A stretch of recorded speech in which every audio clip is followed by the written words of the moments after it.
कृष्ण माझा पिता, बहिणी बंधू चुलता कृष्ण माझा, कृष्ण माझे गुरु कृष्ण माझे तारू, उतरी पैल पारू भव नदीचा, कृष्ण माझे मन कृष्ण माझे मन कृष्ण माझे जन, सोयरा सज्जन कृष्ण माझा, कृष्ण माझे गुरु कृष्ण माझे तारू, उतरी पैल पारू भव नदीचा, तुका म्हणे माझा श्रीकृष्ण विसावा, तुका म्हणे माझा श्रीकृष्ण विसावा, वाटेन करावा परता जीवा, कृष्ण माझे गुरु कृष्ण माझे तारू, उतरी पैल पारू भव नदीचा, विठ्ठला विठ्ठला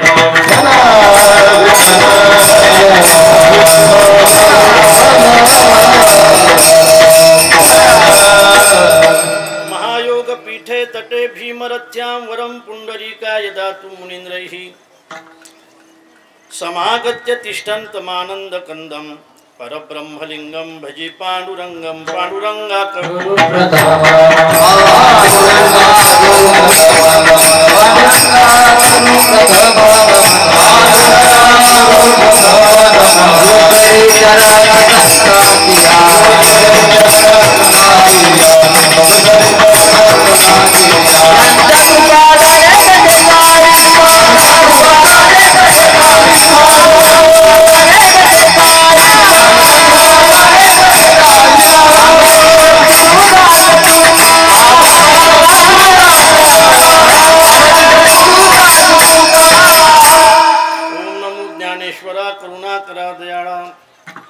तुमचा अनुग्रह लाधलो पावन झालो चराचरी, मी कडा कुसरी काहीच नेने पोलितो वचनी अतिभाविका, एका जनार्दनी तुमचा दास त्याची आस पुरवावी, तुमचा अनुग्रह लाधलो पावन झालो चराचरी, नमो सद्गुरु तुकया ज्ञान दीपा, नमो सद्गुरु सच्चिदानंद रूपा, नमो सद्गुरु भक्त कल्याण मूर्ती, नमो सद्गुरु भास्करा पूर्ण कीर्ती, जयांची केली स्मरण, होय सकळ विद्यांचे अधिकरण, तेची बंधू श्रीचरण श्री गुरूंचे, ते नमस्कारोनी आता विठला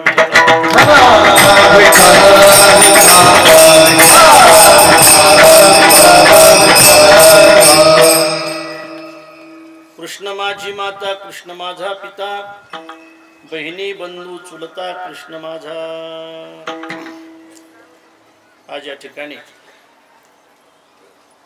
हरिभक्तीपरायण वैकुंठवासी कृष्णाजी महाराज व्यवहारे यांच्या मूर्ती प्राणप्रतिष्ठेच्या निमित्ताने व त्यांच्याच पुण्यतिथीच्या निमित्ताने हा त्रिदिनीय उत्सव या ठिकाणी गेल्या 3 दिवसापासून सुरू आहे. आज तसं पाहिलं तर कालाचंही कीर्तन आहे आणि पुण्यतिथीचंही कीर्तन आहे, म्हणून हा मध्य साधला आहे. तुमच्या लक्षात आलं असेल की हा अभंग मी का घेतला आहे. खरं म्हणजे हा अभंग कीर्तनाला मी पहिल्याने घेतला, पण मला असं वाटलं की आज हा अभंग जरी झाला, चिंतन नाही झालं तरी आमच्या कृष्णाजी महाराजांना खरी श्रद्धांजली समर्पित केली. आणि आपण सगळे चिंतन ऐकणारे आहात, ही सगळी महाराज मंडळी या ठिकाणी उपस्थित आहे. एखाद्याचं नाव घेतलं तर एखाद्याचं विसरून जाईल, ज्याचं विसरलं तो माझं कीर्तन घेणार नाही. त्याच्यामुळं आमची कीर्तनं पुढे चालले पाहिजेत, म्हणून मी आज कोणाचंच नाव घेत नाही. आपण सगळेजण या ठिकाणी उपस्थित आहात. खरं म्हणजे एका नावाचा उल्लेख करावा लागेल की ज्यांचा आज महाप्रसाद आहे ना. आज जो महाप्रसाद आहे तो आमचे नारायणराव कुचे साहेब अर्थात आपल्या या मतदारसंघाचे आमदार यांचा आजचा हा महाप्रसाद आहे. त्यांच्या सौ या ठिकाणी उपस्थित आहेत. आणि खरं म्हणजे यांना सगळ्यांना आपण महाप्रसाद देत आहे हे पारमार्थिकदृष्ट्या अत्यंत महत्त्वाचं आहे. अन्नदान हे फार महत्त्वाचं आहे, लक्षात ठेवा. सर्वाभूती द्यावी अन्न असं म्हटलं जातं. अन्नात जो उपाशी असेल ना तो भिकारीच असतो. मला असं वाटतं की मला आता 3 वाजेपर्यंत कीर्तन करायचं आहे. कोण राहील कीर्तनाला? जाणारही नाही आणि राहणारही नाही. जाणार नाही त्याचा अर्थ पंगत राहिली म्हणून, राहणार नाही त्याचा अर्थ कीर्तन लांबलं म्हणून. म्हणून भुकेलेला माणूस हा नेहमी भिकारी असतो.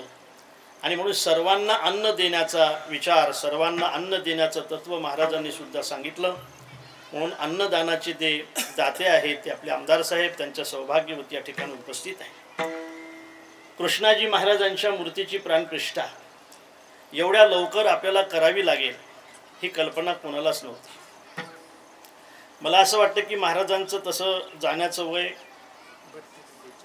42 का 42 वर्षाचं होतं. रामेश्वर महाराजांनी ते सहपाठी तसे मागं पुढे, पण तुम्ही गुरुबंधू. पहिलं ज्यांचं जीवन आळंदीला गेलं, जयराम महाराजांच्या त्या संस्थेमध्ये ते काही दिवस शिकले.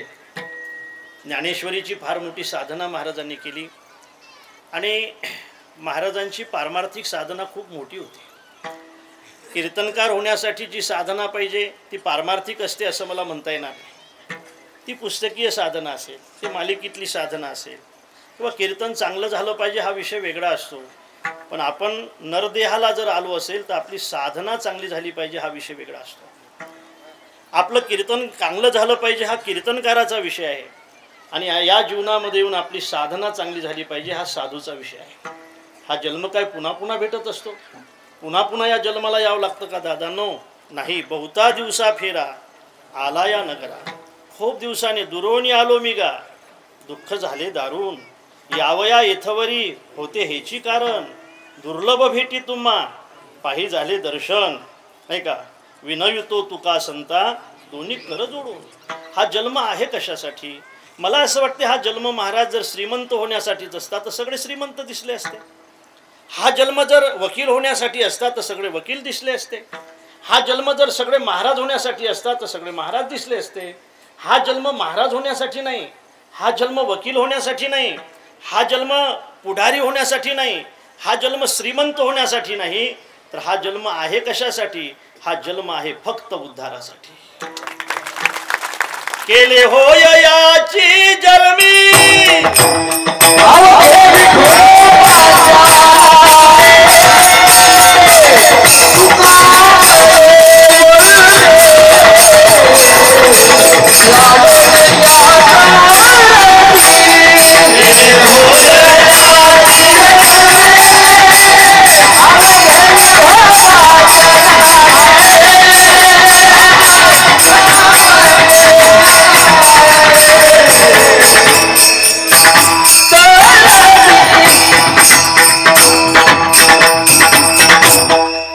जन्मामध्ये उद्धार होण्याची साधना देवाने आपल्याला दिली. केले होय याची जन्मी, याच जन्मी असं म्हणतायत महाराज. याच जन्मामध्ये इंद्रिय दिलेत आपल्याला देवाने. इंद्रिय सगळ्यांना जरी दिलेले असले तरी आपले इंद्रिय फार वेगळे आहेत. आपल्या इंद्रियाला ज्ञान दिलं, कुत्र्याच्या इंद्रियाला ज्ञान दिलं नाही, म्हणून ते काय पाहिले हे सांगता येत नाही. कुत्र्याच्या इंद्रियाला ज्ञान दिलं नाही म्हणून ते काय खाईल हे सांगता येत नाही. आपल्या इंद्रियाला देवाने ज्ञान ददामी बुद्धी योगंत, बुद्धी दिली ना, इंद्रिय कसे वापरायचे याचं ज्ञान दिलं ना. मी असं म्हणेल की लोक ज्याचं कौतुक करत असतील तशी इंद्रिय वागवले पाहिजेत लोक, नाही का? आपलं मन जे ग्वाही देत असेल त्या पद्धतीने इंद्रियाचा वापर केला पाहिजे. याच इंद्रियामुळे दिले इंद्रिय हात पाय कान, डोळे मुख बोलाया वचन, पुढे जेने तू सोडसी नारायण, नासे जीवपन भव रोग. इंद्रिय दिलेत, इंद्रियाला ज्ञान दिलं, त्याला पंच ज्ञानेंद्रिय असं म्हणतायत. 5 इंद्रियाला कर्म दिलं, त्याला पंच कर्मेंद्रिय असं म्हणतात. 5 इंद्रियाने कर्म केलं पाहिजे, तेही चांगलं केलं पाहिजे. 5 इंद्रियाने ज्ञान करून घेतलं पाहिजे, तेही चांगलं करून घेतलं पाहिजे. हे ज्ञान फक्त आणि फक्त मनुष्य जन्मातच दिलं आहे. आणि कही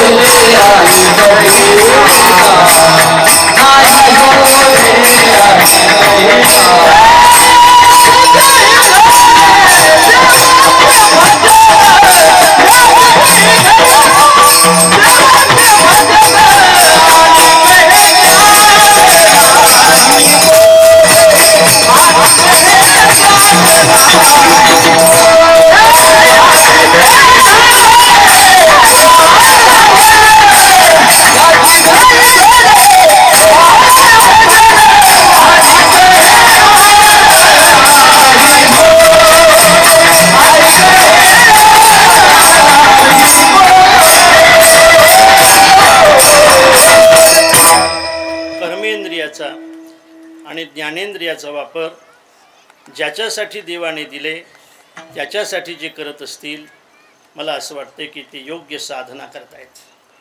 म्हणून साधनेसाठी ज्यांचं जीवन होतं, साधनेसाठी मी खरं सांगू का, साधना ही या जन्मामध्ये जरी 22 वर्षाच्या वयातली वाटत असली तरी ज्ञानोबाराय म्हणतात, माझी या सत्यवादाचे तप म्हणजे साधना. वाचा केले बहुत कल्प आणि ते फळाचे महाद्वीप पातली प्रभ. वयाच्या 16व्या वर्षी ज्ञानेश्वरी सारखा ग्रंथ तुम्ही सांगू शकताय महाराज. अरे 16वं वरीस काय ज्ञानेश्वरी लिहिण्याचं असते, 16वं वरीस तर तसं धोक्याचं असते. 16वं वरीस काय ज्ञानेश्वरी लिहिण्याचं असते का महाराज? आणि 16व्या वर्षामध्ये तुम्ही ज्ञानेश्वरी लिहिता, याच्या पाठीमागचा भाव काय? तुम्ही तेच ज्ञानेश्वर आहात ना की तुम्ही ज्ञानेश्वरी सांगितली? तुम्ही तेच ज्ञानेश्वर महाराज आहात ना की तुम्ही हरिपाठ सांगितलाय? काही लोक शंका घेतात, हरिपाठ सांगणारे वेगळे, ज्ञानेश्वरी सांगणारे वेगळे, रेडा बोलवणारे वेगळे. अरे तेच नाही का. मी रामप्रभूबद्दल सुद्धा अशी शंका घेतली होती. एक राम दशरथ का बेटा, एक राम घट घट में बैठा, एक राम का सभी पसारा, एक राम हे सबसे नारा. मला लगेच सांगायचं आहे बरं का, थोडक्यात सांगायचं आहे. अशी एकाने शंका घेतली होती. आम्हाला असं राम एक नाही, राम 4 आहेत.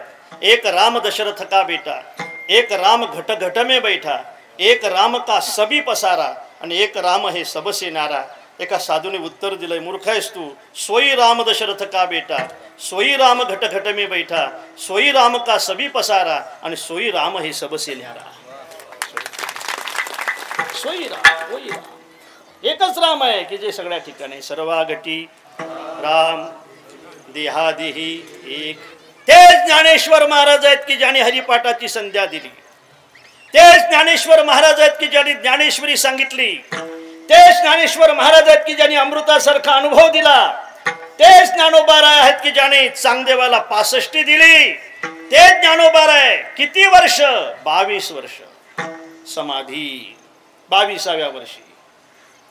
ते तुकोबाराय की ज्या मंदिराचा कडक झाले, वैकुंठाला गेले 42व्या वर्षी. विवेकानंद या देशाची मान ज्यांनी जगाच्या पाठीवर उंचवली आणि माझ्या बंधू आणि भगिनींनो म्हटल्यानंतर लोकांनी टाळ्या वाजवल्या, अनुभवाचे शब्द होते, ते विवेकानंद फक्त 39व्या वर्षी.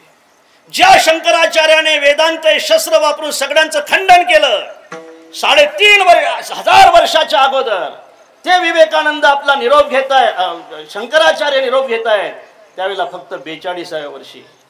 छत्रपती शिवाजी महाराज हिंदवी स्वराज्याची स्थापना करून, अरे फक्त या देशालाच नाही तर जगाला सुद्धा त्यांच्या किल्ल्यांची दखल घ्यावी लागते, जगाला घ्यावी लागते. 12 किल्ले जगाच्या नकाशावर येत आहेत. ते छत्रपती शिवाजी महाराज फक्त 51व्या वर्षी. आजही छत्रपती शिवाजी महाराज की म्हटलं की आपण जय जयकार करतो. हा जय जयकार वयाच्या 85व्या वर्षाचा नाही, हा 51व्या वर्षी झालाय. आणि कृष्णाजी महाराज की म्हटलं की आपण जय म्हणतो, हा जय जयकार सुद्धा 80व्या वर्षी नाही 42व्या वर्षी. शेतकरी कुटुंबामध्ये लातूर जिल्ह्यामध्ये गाव महाराजांचं, परभणी जिल्ह्यामध्ये पूर्णा तालुक्यामध्ये वझर गावामध्ये, गंगेच्या काठावर असणाऱ्या वझर गावामध्ये नक्की शेतकरी कुटुंबामध्ये, अत्यंत गरीब कुटुंबामध्ये ज्यांचा जन्म झाला आणि खऱ्या अर्थाने अभ्यास करण्याच्या दृष्टीने, साधना करण्याच्या दृष्टीने ज्यांनी लहानपणी आळंदी गाठली आणि ते करून आपल्या परभणी जिल्ह्यात न जाता तुमच्या जालना जिल्ह्यामध्ये आणि डोंगरगावमध्ये ते थांबले. ज्यावेळेला या ठिकाणी ते थांबले त्या 2ऱ्या वर्षी का 3ऱ्या वर्षी मी आलो होतो. काही नव्हतं. त्यावेळेला कृष्णाजी महाराज होते. दर्शनाचे प्रशस्ती मी त्यांना पाहिल्यानंतर मला असं वाटलं की पोरग लेखाचं वेगळंच आहे. खरंच हे पोरग वेगळंच आहे, हे वेगळी साधना आहे याची, त्याला वेगळं आहे बघा, हे त्याचं बोलणं फार वेगळं आहे. आता पोरगच ना, आमचं तर पोरगच ना, पोरग वेगळं आहे लेखाचं आहे. मला कथाही मागितली होती, मी आपलं नक्की देणार कृष्णाजी महाराज, पण खरं म्हणजे ते हयात असताना मला कथा नाही करता आली. नंतर मात्र या ठिकाणी 3 वर्षापासून आमचा शिवा आम्हाला आग्रह करतो आणि या ठिकाणी ती कथा होत आहे. आणि म्हणून मी एक परभणी जिल्ह्यातला एखाद्या शेतकरी कुटुंबातला मुलगा आपलं घर सोडून आळंदीला जातो, आपल्या जीवनाचा विचार न करता, आपल्या काय म्हणतात करिअरचा विचार न करता, धर्माचा, संस्कृतीचा आणि साधनेचा विचार करून आपल्या या छोट्याशा गावामध्ये डोंगरावर राहतो. आणि मला तुमचं अभिनंदन करायचं आहे की तुम्ही सुद्धा त्यांना मुलासारखं सांभाळताय, लक्षात ठेवा तुम्ही. आणि कृष्णाजी महाराज हे आपली मुलं जरी असलेत, कृष्णाजी महाराज आपल्याला लेकरासारखे असलेत, कृष्णाजी महाराज आपल्याला भावासारखे असलेत, तरी मला असं वाटते भाऊ आणि मुलगा सुद्धा गुरु बनू शकतो, गुरु बनू शकतो. भागवतामध्ये आत्मदेव नावाच्या ब्राह्मणाचं गुरु बनलंय कोण? गोकर्ण ना. लालने पालने दुःखम प्रसूता याश्च वर्तते वंध्याया विधवा नारी सुखीन श्यामे मेमती म्हणणारे म्हटली होती ती धुंदुकारी. आणि ज्या वेळेला धुंदुकारीने ते फळ न खाता एका एका एका गाईला लावलं, तिला जो मुलगा झाला त्याचं नाव गोकर्ण. हा मुलगा होता त्या आत्मदेव नावाच्या ब्राह्मणाचा. आणि शेवटी धुंदुकाराने भयंकर त्रास दिल्यानंतर मुलांना मार्ग विचारला की आता मी काय केलं पाहिजे. त्यावेळेला मुलाने सांगितलं की बाबा आता तुम्ही तपश्चर्या करण्यासाठी गेलं पाहिजे. अरे पण वनात जाऊन तरी काय केलं पाहिजे? किंग कर्तव्यम वनेता तत्वम वद सविस्तरम, सांग मी वनात जाऊन काय करू.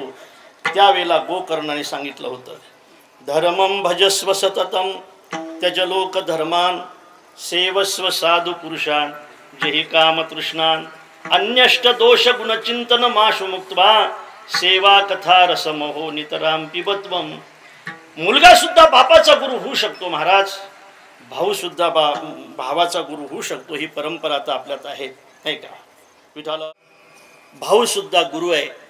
ज्ञानेश्वर महाराज यांचे गुरु निवृत्तीनाथ. मुलगा सुद्धा गुरु होतो, सांगतोय खऱ्या अर्थाने त्याचं नाव गोकर्ण. मला असं वाटतं की एका भावाची, एखाद्या भावाची बहीण सुद्धा त्याची गुरु बनू शकते. मला खरं म्हणजे सांगू द्या, मी मुक्ताईच्या परिसरातला आहे, नाही का? असं म्हणू की तुम्ही ज्ञानेश्वर महाराजांचे आहात, मी मुक्ताईचा आहे. पण खरं सांगू का, माझ्या मुक्ताईचा अधिकार तुमच्या ज्ञानेश्वर महाराजपेक्षा सुद्धा जास्त आहे. खरंच आहे बरं का, जास्त आहे, जास्त आहे. रुसून बसले होते तुमचे बाबा, रुसून बसले होते. होडीत तुकडे ठेवले नव्हते, झोडी रिकामी केली होती, तुमचा बाबा रुसून बसला होता. आमच्या मुक्ताईने बाहेर काढला. ताटी उघडा ज्ञानेश्वरा, ताटी उघडा ज्ञानेश्वरा,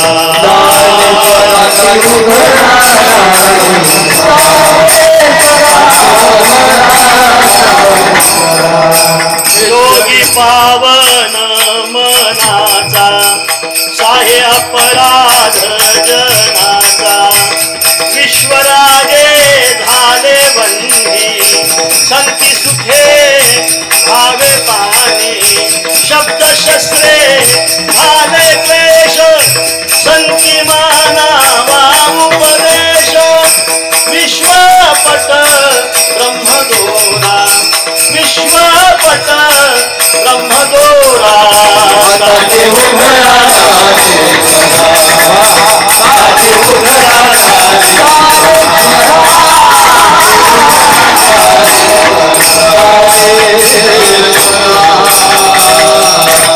हे बाबा उघडा ताटी. लोकांनी त्रास द्यावा हे लोकांचं काम आहे, साधूने तो त्रास सहन करावा हे साधूचं काम आहे. उघडा ताटी जीभ दाताने चाविली, कोणी बत्तीशी ताडिली, काढली काय कोणी? उघडा ताटी. विश्वरागे झाले वन्नी संती सुखे व्हावे पाणी. उघडा ताटी. एक वाक्य आणखी महत्वाचं सांगून जाईल महाराज. माझ्या मुक्ताबाईने तुमच्या बाबाची ताटी उघडली नाही, उघडायला लावली. उघडली नाही, उघडा, बाहेर पडा. या जगाचं कल्याण करण्यासाठी तुमचा अवतार आहे म्हणे, बाहेर या.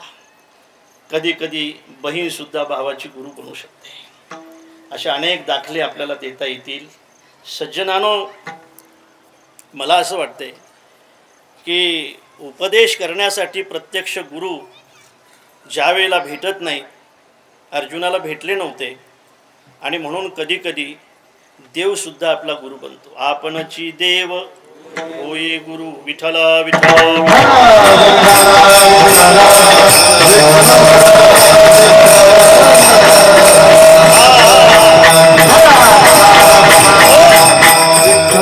देव गुरुही बनतो. आणखी सांगू द्या मला, संताबद्दल आणि देवाबद्दल बोलत असताना संत हे संतही असतात महाराज, आणि संत हे बापही असतात. संत हे संतही असतात आणि संत हे माय सुद्धा असतात, नाही का? माय सुद्धा असतात. जनाबाई म्हणते ना माऊलीबद्दल, काय म्हणते? माझी माय आहे. ज्ञानराज माझी